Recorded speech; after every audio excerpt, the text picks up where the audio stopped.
अमेठी और रायबरेली यूपी की दो सबसे हॉट सीट, जिस पर चुनाव की तारीखों के ऐलान से लेकर उम्मीदवारों के नॉमिनेशन और फिर आज वोटिंग तक सबकी निगाहें गड़ी रही।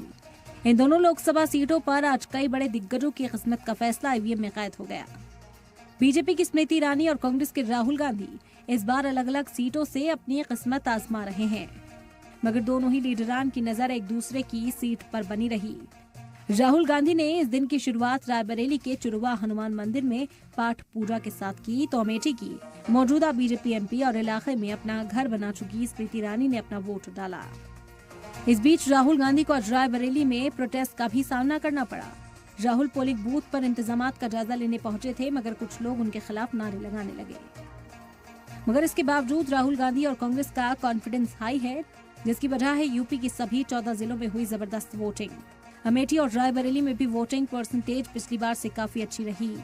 आपको बता दें कि 2019 में अमेठी की सीट पर 54% वोटिंग हुई, जबकि रायबरेली लोकसभा सीट पर 2019 में 56% वोटिंग हुई। बम्पर वोटिंग से कांग्रेस और बीजेपी दोनों ही पार्टियों का कॉन्फिडेंस हाई है और दोनों तरफ से अपनी अपनी जीत के दावे किए जा रहे हैं।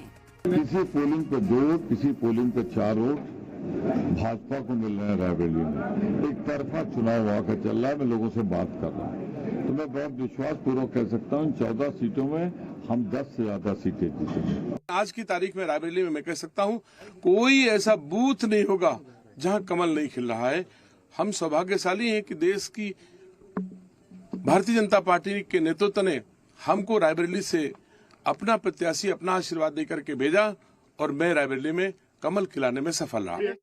हालांकि अमेठी और रायबरेली के बाद भी बड़ी जंग बाकी है। माना जा रहा है कि छठे और 7वें मरहले का चुनाव बड़ा चैलेंज है।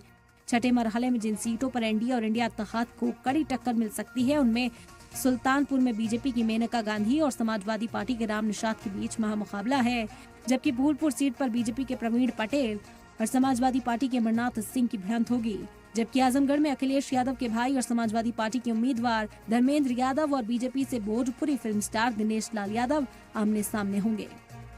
ये वो बड़ी सीटें हैं जहां बीजेपी के सामने इंडिया इत्तेहाद ने समाजवादी पार्टी के उम्मीदवारों को मैदान में उतारा है। इनमें से किसी भी सीट पर कांग्रेस का कोई उम्मीदवार नहीं है।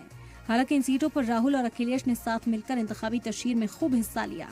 प्रयागराज के फूलपुर और आजमगढ़ से इतवार को इन दोनों लीडरान की रैली के दौरान जो तस्वीरें दिखी, उसमें अपोजिशन इत्तेहाद का काफी जोश हाई हुआ है। वैसे भी इंडिया अलायंस ने यूपी के 2 लड़कों को बढ़ चढ़कर मैदान में उतारा है।